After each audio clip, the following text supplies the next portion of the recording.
আজকে ছোট ইলিশ নিয়ে এসছে, তো ছোট ইলিশটা আজকে বানাবো ডাঁটা দিয়ে, ডাঁটা আলু দিয়ে। তো এই ডাঁটা কেটে রেখেছি, আলু কেটে রেখেছি, মশলা বেটে রেখেছি, আর এখানে শস্য পোস্ত বেটে রেখেছি। তো এটা দিয়ে আজকে ইলিশ মাছ বানাবো। লবণ হলুদ দিয়ে রেখেছি, এটা মাখাবো।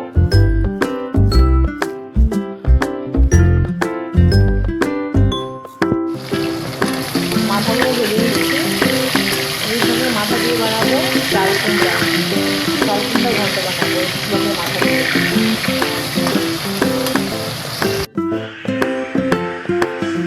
এখন আমরা খাওয়া দাওয়া করবো, সবার জন্য ভাত বেড়ে নিয়েছি।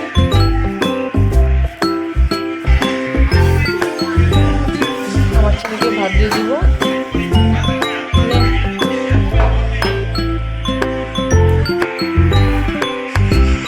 এটা আমার মেয়েকে দিয়ে দিব। নাও খাও। এখানে দুজনের জন্য মাছের ঝোল নিয়ে এসেছি, ঠিক আছে? দুজনে খাবো। আর একটুখানি ভাত দিয়েছি, খাবে, ঠিক আছে? খেয়ে নাও। আর এটা আমি নিয়ে নিলাম। এখন আমরা খাওয়া দাওয়া করবো। রান্না কমপ্লিট হলো।